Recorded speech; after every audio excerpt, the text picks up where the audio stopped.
Hi everybody, thanks for joining me again. Today I'm going to speak about Patmos, one of the Greek islands, very well known to Christians as the place where the Apostle John wrote the book of Revelation. So our cruise ship could not get into the harbor in the main town of Scala, so we took a tender and came over to the dock. Now this is a beautiful harbor, very clean water. There are chairs and loungers and sun umbrellas right up to the harbor edge. Lots of gray sand, clear water, plenty of swimming, and plenty of bars and tavernas nearby. Also, there's pretty good shopping, the usual souvenirs, and my daughters bought some cool knockoff designer bags along with my wife who shopped there. My son Sam and I split a taxi cab with a Greek couple, Gloria and John from Melbourne, Australia. I say Greek, they were Australians of Greek ancestry. They could still speak a bit of Greek and were able to negotiate the price, and off we went to see the main tourist attraction, which of course would be the cave where the Apostle John had received the revelation. It's called the Cave of the Apocalypse. There is a Greek church, or should I say maybe mini church, built around it, typical Greek Orthodox fashion. Fascinating place. I was very grateful that we rode up with John and Gloria, as he was able to negotiate the taxi fee in the Mercedes that we took. Also, 4 people splitting the cab was cheaper than 2. Now when we got to the Cave of the Apocalypse and the small church there were some plaques in Greek that explained some of the activities there and parts of the book of Revelation. John could read them, and I was able to give him the scriptural significance, so it was a very symbiotic relationship, worked out rather well.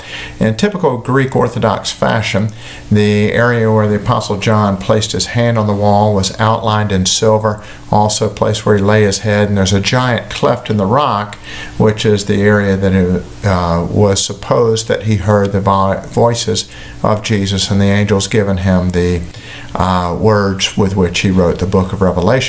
I would draw your attention to my Instagram post and my Facebook post that show photographs, including the area where the Apostle John put his hand as outline, as well as the aforementioned plaques in Greek explaining what went on at the Cave of the Apocalypse. Nearby, short walking distance, is a monastery, Greek Orthodox monastery.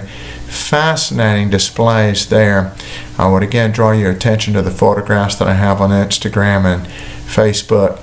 There were some great artwork there, lots of icons, lots of iconographic artwork. There is a painting by El Greco, the Greek painter who later relocated to Spain and had a bit of stigmatism. So you'll notice that like all the faces in El Greco's paintings look a little bit elongated due to his ocular malady.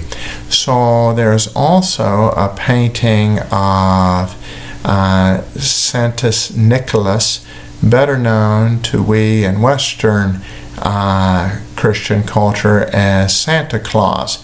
But Saint Nicholas, or Saint Nicholas, was actually from Asia Minor, which is today's Turkey. So very appropriate that you would see a portrait of him at a monastery on the island of Patmos. A very curious artifact to me was the deed from approximately 1088 by the Byzantine Emperor Alexis I Comnenus, which deeded the island and that area to the Greek Orthodox Church, hence the monastery being built there. However, the most amazing relic that I saw was the gold and silver encased skull of the Apostle Thomas. So I was very intrigued how it wound up on the island of Patmos. St. Thomas, you see, evangelized in India and is thought to have been martyred in southern India at the town of Kerala or nearby. There are Christians to this day in southern India who trace their faith back to the evangelism of St. Thomas. So as you can imagine, I was mystified as to how his skull found its way from India over to the island of Patmos and the Greek collection of islands in the Aegean. Well, nonetheless, after visiting the monastery, we all four piled back into the cab and rode back down to the harbor area, to the quay, and not ready to board the tender just yet, we went around the arc of the harbor, at least Sam and I did, to get a little swimming at one of the bigger beaches, basically about 2/3 of the way across the harbor from where the tender would dock. This was a great spot in that there were lots of restaurants, tavernas in the area, so there was easy refreshment. Also, there was a wide expanse of beach, very clear water, and there were no docks in the immediate vicinity, so easy swimming there. Didn't have to worry about dodging boats, etc. So after we swam for a while, it was quite warm, and I was very fortunate to be able to buy an Alpha beer at one of the taverns, and the owners were kind enough to give me this glass. Now, I'd like to point out that it says Alpha on it, so Greek letter Alpha, A, Lambda, Phi, and Alpha. So that's how you spell out the word Alpha, the first letter of the Greek alphabet. I thought it was most appropriate that they would have this beer at this place, and I would get this glass, as Jesus said in the book of Revelation, I am the Alpha and the Omega, the beginning and the end. So very appropriate from a theological standpoint as well. So all good things must come to an end, and after a while the time arrived for us to go back to the quay, get on the tender, and head out to the large Celestial Cruise ship.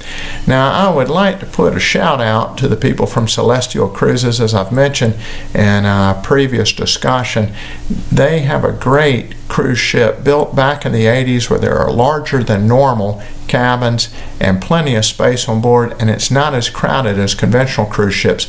Excellent way to go around through the various Greek islands of the Aegean. I have a presentation about Rhodes and another one about Istanbul, where we got off the cruise ship and were able to go to a beach before going to Istanbul, and then this one on Patmos. I hope to discuss Santorini in the future. I hope that you will take the time to go visit the island of Patmos.